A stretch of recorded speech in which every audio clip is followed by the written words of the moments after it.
I want to thank God once more for allowing me to be here with you. You know, several years ago, I was in New York City autographing the first book that I had written. And when I was sitting there autographing books, a demented black woman came up. The only question I heard from her was, "Are you Dr. Martin Luther King?" And I was looking down and writing, and I said, "Yes." The next minute, I felt something beating on my chest. Before I knew it, I had been stabbed by this demented woman. I was rushed to Harlem Hospital. It was a dark Saturday afternoon, and the blade had gone through, and the x-rays revealed that the tip of the blade was on the edge of my aorta, the main artery. And once that's punctured, you're drowned in your own blood. That's the end of you. It came out in the New York Times the next morning that if I had merely sneezed, I would have died. Well, about 4 days later, they allowed me, after the operation, after my chest had been opened and the blade had been taken out, to move around in a wheelchair in the hospital. They allowed me to read some of the mail that came in from all over the states and from all over the world. Kind letters came in.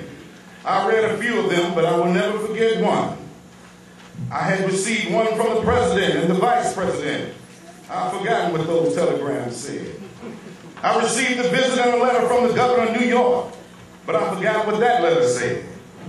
But there was another letter that came from a little girl, a young girl who was a student at the White Plains High School.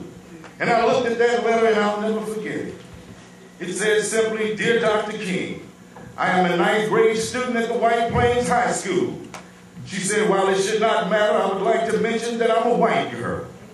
I read in the paper of your misfortune and of your suffering. And I read that if you had sneezed, you would have died. And I'm simply writing to you to say that I'm so happy that you didn't sneeze. I want to say tonight that I too am happy that I didn't sneeze. Because if I had sneezed, I wouldn't have been around here in 1960 when students from all over the South started sitting in at lunch counters. And I knew that as they were sitting in, they were really standing up for the best in the American dream and taking the whole nation back to the great wells of democracy, which were dug deep by the Founding Fathers in the Declaration of Independence and the Constitution. If I had sneezed, I wouldn't have been around in 1961 when we decided to take a ride for freedom and ended segregation and interstate travel. If I had sneezed, I wouldn't have been around in 1962 when Negroes in Albany, Georgia decided to straighten their backs up. And whenever men and women straighten their backs up, they're going somewhere. Because a man can't ride your back unless it's bent. If I had sneezed, I wouldn't have been around when the black people of Birmingham, Alabama aroused the consciousness of this nation and brought into being the Civil Rights Bill. If I had sneezed, I wouldn't have had a chance later that year in August to tell America about a dream that I had had. If I had sneezed, I wouldn't have been down in Selma, Alabama to see the great movement there. If I had sneezed, I wouldn't have been in Memphis to see a community rally around those brothers and sisters who are suffering. I'm so happy that I didn't sneeze. And as they were telling me, now it doesn't matter now. It really doesn't matter what happens now.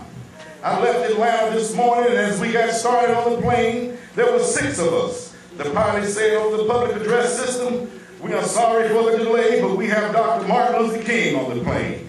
And to be sure that all the bags were checked, and to be sure that nothing would be wrong on the plane, we had to check out everything carefully. And we've had the plane protected and guarded all night."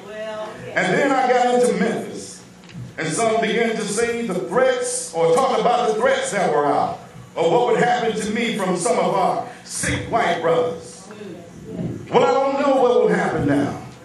We've got some difficult days ahead, but it really don't matter with me now, because I've been to the mountaintop.